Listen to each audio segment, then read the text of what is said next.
All right, this is the continuation of Courtney Cain's interview, and we are now continuing off the question of survival. So, would you like to continue on? Yeah, I was locked in a basement for 2 weeks. I mean, you could have walked into it a little bit different. The guy believed that I was a Russian spy. Go to the story. Before you got in this basement, what in the fuck happened to where you got in this situation in the first place? You got to explain that. Oh, I was needing a place to stay, and I just happened to start talking with this old guy, and he seemed cool, and I needed a place to stay, not scared to meet anybody and give somebody a test drive, And probably about a month after I had lived with him, he started showing signs of reverting back to his military career. Like the way that he was dressing, the way that he was walking. And I'm like, okay, what's up with this dude? What was he wearing? Like he was in his fatigues. Like the boots and all. And I was like, dude, just last week you were all about the sweatpants. This week, I didn't know that he had flashbacks and dementia and stuff like that. And he went like I was meeting this dude's family slowly and slowly and slowly. I met his son. I met his daughter. I met cousins of his and brothers and sisters of his, and not a damn one of them told me to watch out for this crazy motherfucker. not a one. And it probably was just happy that he had somebody around, Yeah, I guess they were. You know what I'm saying? On that position, but, oh, look, he got somebody. Listen. Yeah, because I cooked and I cleaned for him and stuff like that. He wasn't the cleanliest stuff. He was a hoarder. I got him to get rid of some stuff. And, but jumping forward, I was with him for about a month and started wearing the military fatigues. And he kept telling me that I was a Russian spy. Now, mind you, I had a bald head. I shaved my head and stuff like that. And he was, you're a Russian spy. You're here to infiltrate military secrets. And, like, we smoked weed together. I quit smoking weed. Legitimately quit smoking weed because I'm like, dude, you're tripping. Is it the weed that's making you do this? Like, what is going on with you? And he's like, you are a Russian spy. Let me hear you talk Russian. And I'm like, ooh, I don't know anything in Russian. And then he cooked dinner one night. And I ate it. And I started feeling he roofied me. That ain't funny. God, dog. No, well, I think he roofied me. I'm not. He could have used a concoction of his own meds. Something else. Yeah. And he knocked my ass out. I don't know how much time had passed. I don't know anything about that. I don't know what he did to me while I was sleeping. I woke up. I was in pain because he was electrocuting me. Oh, yeah, we'll get there. Okay, so I wake up in the basement, tied to a chair, no shirt on, no nothing, and he has a trickle cell kind of charger is the easiest way that I can explain to it, that you can plug into the wall and hook up to your car battery and charge it. Oh, this shit's insane. And he was electrocuting me. Tell me where your secrets are at. Why are you here in America? You Russian spy and stuff like that. And I remember him slapping me around and stuff like that while still in the chair.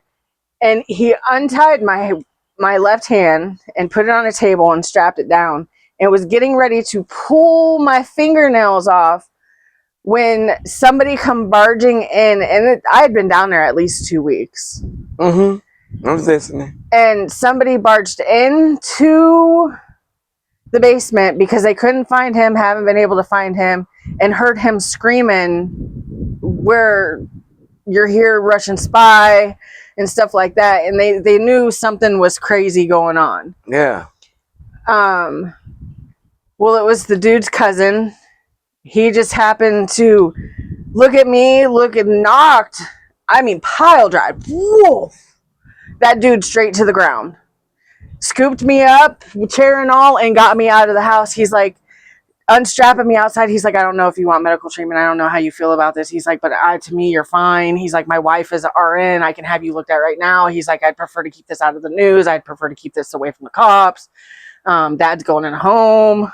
That was his dad. It was his cousin, but they called him Dad. Bitch, we're going to the god doggone man. Oh, that's, right. That's right. You don't like to go to the cops. I don't do the cops. Man, fuck that. I should have went to the cops. That after that one, I've been like, man. But after that, ooh, that got me. Sorry. I had $4,000 in my pocket, like cash money. Okay. Like I had food. I had an RV to stay in for a little bit. He put that money. Who paid you the money? The cousin gave me $4,000 in my deserve pocket. That shit. I got electrocuted. Let me stay in his RV for a little bit until I could find somewhere to go, and that's when the apartment situation opened up in Watertown, New York. And dude, nobody believes me on that situation. Like that shit was real. No, let me tell you how you telling the truth. That's detail. And when you could, that it sounds like it's a movie, but these things happen. I know you went through that shit for real. Oh, it's crazy. But at least and see how God come on the right time, just to show you how crazy a motherfucker is. I'm glad you got the hell up out of there. What the? Yeah, because he could have legitimately done anything to me. Like the electroshock therapy, every once in a while I can feel it. Like I'll start dreaming about being in the basement and I'll wake up to being shocked. Yeah, you gotta. That's another type of healing. Once again, while I'm happy I'm helping you talk about this is good. Yeah, but that's like a massive survival thing that I went through in my life.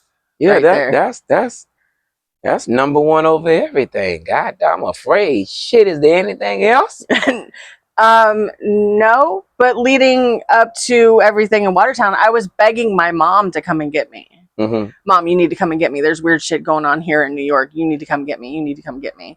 And then after that, before Watertown, I moved in with a friend who legitimately drugged me and raped me, who is no longer a friend. But whatever, homie had a stroke. That's his one-up fantasy, whatever. Good job for you. Yeah, damn. I knew this was gonna be. Wow, Jesus, man, God, dog. I'm glad you're alive. Thank you. I'm glad you're alive. Sometimes it's hard to be alive. That's why you have good people in your life that try to bring some healing to you. Talk more about that later. But let's bring some light back. God. Oh, not the fingernails, child. Oh my. Oh yeah, he was with pliers too.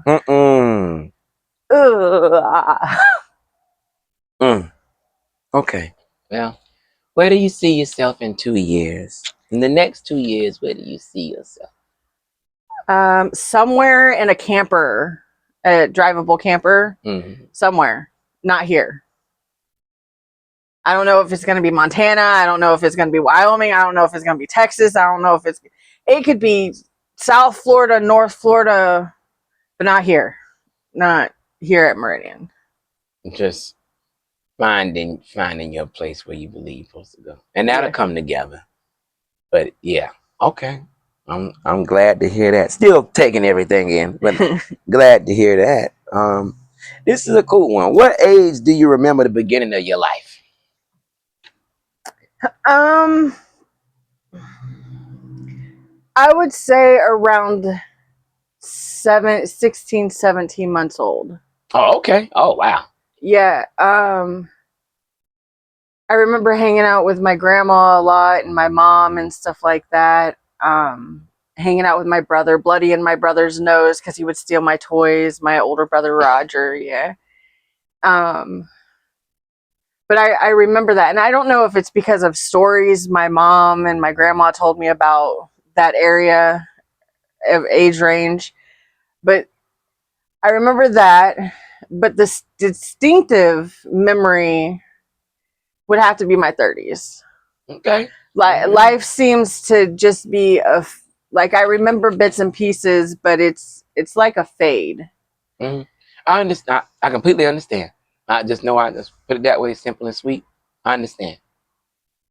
But like from 30 to 40, I can remember every detail. Like I can remember every detail from like 17 months to 30, but like life seemed to start happening at 30. A lot of trauma from those ages, and you growing up so fast, you probably, and then that the experience of like dying and coming back and all this stuff. It's kind of hard to probably pinpoint like life. You know what I'm saying? When it's just constantly fucking something you believe is not supposed to be. Like it's not a life you live in. You just alive. And yeah, that's good. I'm just so now this is the part where I know you need this anyway. And you showed me earlier when we was talking, you damn sure need to speak on this shit. So I still got it. Okay. What's the relationship with your immediate family? Now this is mama, this is dad, this is auntie, this is uncle, this is children and baby daddies. This is immediate family. Well, my son lives with his aunt right now in Watertown, New York. So our relationship is texting and the occasional phone call. My daughter, I am not allowed to have a relationship with at all because This girl went and told the cops March 3rd, 2005, that I shoved her while she was 37 weeks pregnant. And not only was it my daughter, but my mama went along with it to keep boyfriend from going to jail because I called 911 on the boyfriend, the baby daddy, because he was threatening me with a knife. So I did 287 days in jail for that. And I still don't know how I feel about it, but I'm coping. Moving forward, the relationship with my uncle is awesome. He wants everything to be reconciled and stuff like that. My mom wants to do family therapy, but I don't think she's ready for this.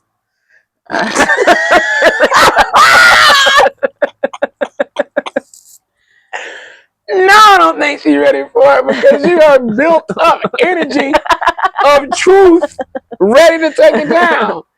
Trust me. No, everybody ain't ready for that. No, they ain't ready for that. They're not. I have an okay relationship with my little brother. We kind of lost connection throughout the teenage years because of me going here and going there and stuff happening to me and stuff happening to him, that we kind of lost the connection we had. My brother Roger, we don't really have a connection, but he lives out in Colorado. Lucky for him, you know. So you plan on visiting him? Yeah, I plan on going and visiting him and stuff like that. Do you know how to get in contact with him? I know his address. Oh, okay. So you that sister you can just pull up on. That's cool. That's cool. My dad, we don't have much of a relationship. I met him when I was 14 years old, which brought 4 other brothers. Different mother. A step, but classified as my brothers. I even dated one. Yeah, did you know? Yeah, but he wasn't, there was no blood, not the same dad, not the same mom. There's no getting past this. He was legitimately my little brother's brother. Like, he didn't have my dad, he didn't have my mom, and we dated for a little while just to say, hey, we did it. Okay. I guess that's one of my oops, I did it again right there. All right, Britney Spears. I said, okay, Britney Spears. Hey, truth is truth. Okay.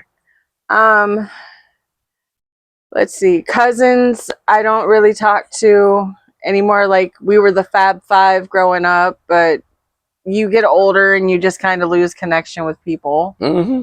I understand that. If it don't connect at the moment, it's hard to connect all the time.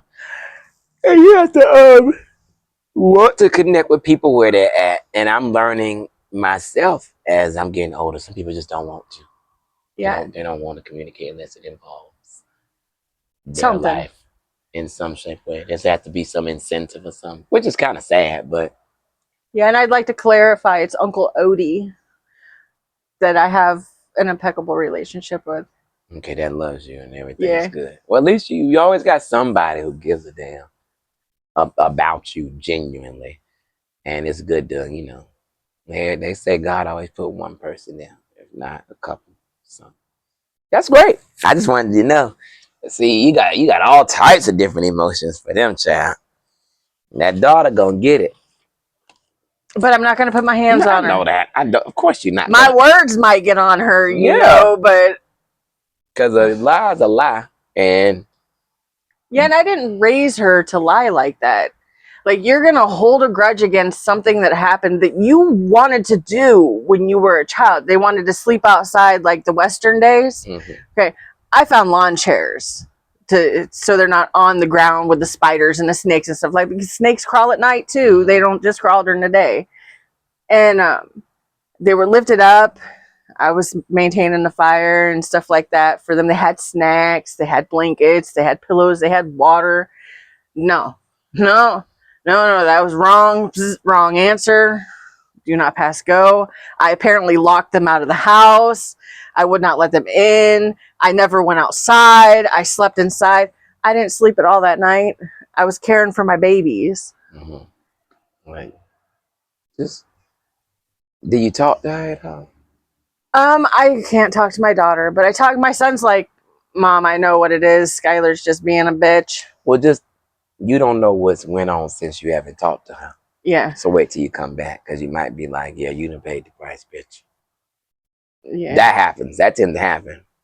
It's better for you to take time with yourself. Yeah, because my uncle and I know third party contact. We don't talk about her at all. And I so badly want to be like, how is she doing? You don't. And I can't. I'm not allowed to know. I'm not. And don't try to, because you being watched in one area, and this type of person that if they knew you was trying to look at them and they can find a way, they'll start some more shit up. So don't. Yeah, and I'm not about that life. I don't want to do jail time ever again. Yeah, I feel you on that one. Shit. Boy. Okay, so back to the light, and we got some more time. So I'm gonna ask this question. I'm gonna pause again, and we're gonna go with a continuation. Try to keep it in 20-minute increments. But any major life goals you want to complete before you die? Major life goals. Oh, I don't know if they're major or not, but I would like to own a drivable RV to see the United States. I would like to take that RV and put it on a ship and go see other countries too. I don't want to backpack, because that's when you get into some weird. I've seen movies. I'm good. Yeah, you lived movies. You lived movies. Yeah. You ain't just seen them. You lived them. So yeah, that's one of your major life goals. Yeah. I don't want to be rich. I don't need to be famous. I'm already famous in my own little way. So I mean, hanging out with the cool kids is probably another one. I'm hanging out with you right now. Apparently, child. Apparently, I'm so over. Like I said, child. I'm really over this. I'm glad to be doing my part. I just want to have a good time. I've been through enough my damn self. So that anything else? That's just one of your major things. Yeah. Okay, I ain't pushing for nothing. That's it. So now what the 9 and 10 is kind of the same thing, but it's gonna wrap it up. And so what would make you find inner peace and happiness for a lifetime?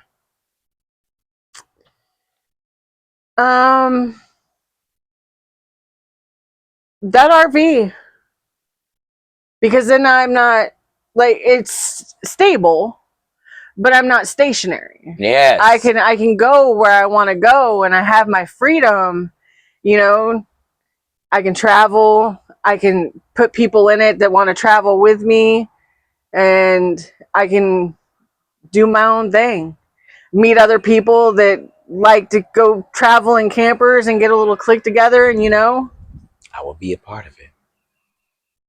I needed somebody to go with. I do want speakers though, like the ice cream truck, so my music plays outside the camper. Like while I'm driving down the road. What? That's not even the ice cream song. That's the circus song. I've heard that on an ice cream truck before. I would be terrified. Is it on that bitch selling ice cream? I'm not finna motherfucking go to that. I'm good. No, I don't want it. I don't want it. Don't ask me again.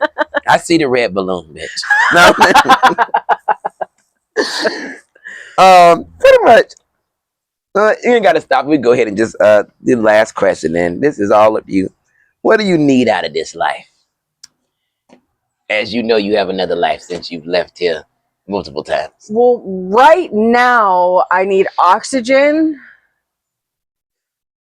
and food and water. I can make I'm smart enough. I could build a shelter if I needed it. But other than that, and friends. I'm gaining friends for like the first time in my life. Which is good. Who I know are going to be down for the ride for whatever, for... Yeah. I'm excited for you because I'm glad I sat down and heard the stories today. And you got good things coming up ahead. So the worst part has already happened. So I'm glad that I was able to interview you today, Courtney, because I needed to know and I've been waiting to do that. And thanks for having a good attitude. You're welcome. About these things and talking about it, because some people don't. And we'll see what more interviews, how that goes. So. Well, I still, the reason why I have such a good attitude about talking and being open about it is because I think I'm still in a state of shock. Yes. Like, I don't believe that happened to me, but it did happen to me, kind of thing.